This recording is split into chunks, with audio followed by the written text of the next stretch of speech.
بسم اللہ الرحمن الرحیم۔ السلام علیکم ورحمۃ اللہ وبرکاتہ۔ آج ہم سبق نمبر 12 شروع کرنے جا رہے ہیں۔ یہ نمبر 12 ہماری پڑھائی کے حساب سے ہے، ورنہ کتاب کے حساب سے یہ سبق نمبر 9 ہے۔ اس سبق کا نام ہے شہید اور اس کے مصنف کا نام ہے مرزا ادیب۔ دینی ترغیب میں دعا کا موضوع چل رہا ہے۔ ایک دعا اللہ کے رسول علیہ الصلاۃ والسلام کی دعاؤں میں سے یہ بھی ہے، میں یہاں پڑھتا ہوں، آپ اسے پڑھیے اور توجہ سے سنیے اور یاد بھی کر لیجئے۔ بسم اللہ الذی لا یضر مع اسمہ شیء فی الارض ولا فی السماء وهو السمیع العلیم۔ دوبارہ عرض کرتا ہوں، پڑھ دیتا ہوں۔ بسم اللہ الذی لا یضر مع اسمہ شیء فی الارض ولا فی السماء وهو السمیع العلیم۔ فضیلت یہ ہے اس دعا کی کہ جو شخص صبح کے وقت 3 بار یہ دعا پڑھ لے گا، شام تک تمام آفات سے حفاظت ہو جائے گی۔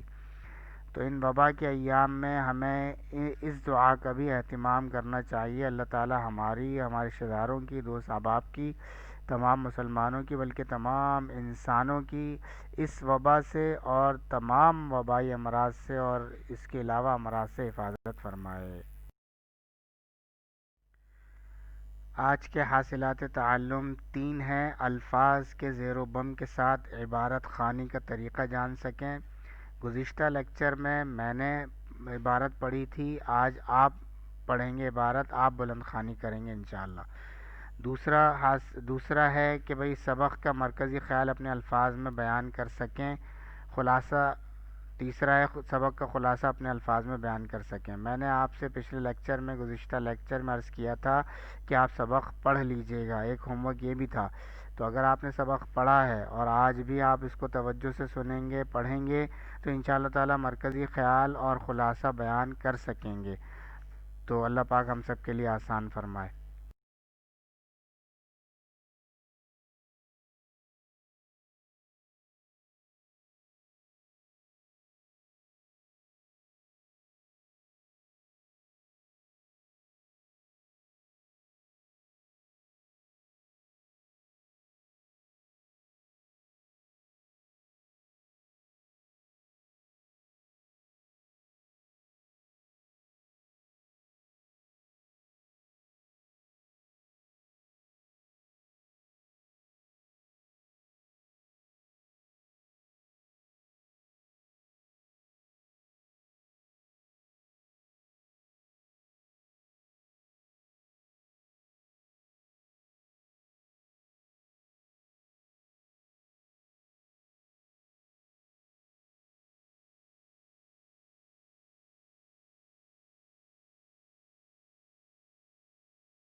سبق کا مرکزی خیال یہ ہے کہ شہادت ایک عظیم مرتبہ ہے جس میں انسان اپنی زندگی کی قربانی دے کر اپنے عہد نبھاتا ہے۔ شہید کے لیے قرآن کریم میں حکم ہے، جو اللہ کی راہ میں مارے گئے ہیں انہیں مردہ مت کہو، وہ زندہ ہیں مگر تم شعور نہیں رکھتے۔ اس سبق میں بھی یہی بتایا گیا ہے کہ شہید مرتے نہیں، زندہ رہتے ہیں۔ اس کہانی کا مرکزی کردار اپنے وطن پر جان قربان کر چکا ہے جاوید، جس کا نام ہے۔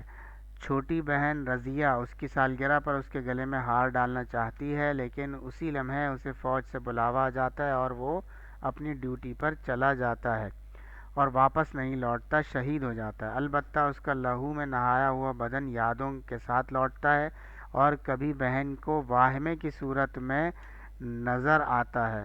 ستمبر 1965 کے پس منظر میں لکھی ہوئی یہ کہانی دلوں میں جذبہ شہادت ابھارتی ہے۔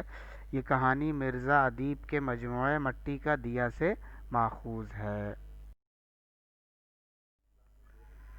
سبق کا خلاصہ پڑھ لیجئے، سن لیجئے۔ یہ کہانی قصور شہر کی ایک نواحی بستی کی ہے اور ستمبر 1965 کی ہندوستان سے جنگ کے پس منظر میں بیان کی گئی ہے، جب پڑوسی ملک ہندوستان نے ہم سے 7 گنا زیادہ طاقت رکھتے ہوئے ہم پر اچانک بغیر اطلاع کے حملہ کر دیا تھا۔ اس کہانی کا مرکزی کردار جاوید ہے۔ جاوید کی تاریخ پیدائش 6 ستمبر ہے۔ جاوید فوج میں تھا، چھٹیوں میں گھر آیا ہوا تھا، لہٰذا گھر میں اس کی سالگرہ منائی جا رہی تھی، جس میں دوست احباب عزیز و اقارب جمع تھے۔ اس کی چھوٹی بہن بھائی کے گلے میں ہار ڈالنا چاہ رہی تھی۔ وہ ہار لے کر آگے بڑھی ہی تھی کہ دروازے پر دستک ہوئی اور جاوید کو ڈیوٹی پر فوراً حاضر ہونے کا پیغام موصول ہوا۔ جاوید سب کے روکنے کے باوجود روانہ ہو گیا، حتیٰ کہ بہن کے ہاتھوں سے ہار بھی نہ پہنا۔ شام تک اس کی شہادت کی خبر آ گئی۔ اس نے وہ ہار بھائی کی تصویر پر ڈال دیا۔ کس نے؟ رضیہ نے، اس کی بہن نے۔ اس کے بعد سے جاوید کی یاد ایک واہمہ بن کر اس کی بہن رضیہ کے ساتھ مستقل رہنے لگی۔ اگلے سال جاوید شہید کی سالگرہ کے روز، جو اس کی شہادت کا بھی دن ہے، رضیہ تصور میں اپنے بھائی کو دیکھ رہی ہوتی ہے اور اس سے باتیں کر رہی ہوتی ہے کہ اچانک اس کے والد کمرے میں داخل ہوتے ہیں۔ رضیہ کو خود کلامی کے انداز میں دیکھ کر پوچھتے ہیں کہ بیٹی کیا ہوا؟ وہ جواب دیتی ہے کہ بھائی جان ابھی یہیں تھے اور میں نے انہیں ہار پہنایا ہے۔ ماں، جن کا نام فاطمہ ہے، اور پڑوسن جن کا نام شاداں ہے، وہ بھی کمرے میں آ جاتے ہیں۔ شاداں حیرانی سے پوچھتی ہے کہ کیا معاملہ ہے؟ والد صاحب بتاتے ہیں کہ رضیہ کا کہنا ہے کہ اس کے بھائی جان آئے تھے اور اس نے اس کے گلے میں ہار بھی ڈالا ہے۔ شاداں کہتی ہے کہ ہار تو زمین پر پڑا ہے بیٹی، اور آگے بڑھ کر ہار اٹھانے کی کوشش کرتی ہے، لیکن پھر چیخ مار کر ہاتھ ہٹا لیتی ہے۔ سب یکدم پوچھتے ہیں کہ کیا ہوا؟ شاداں گھبرا کر کہتی ہے کہ ہار پر خون ہے۔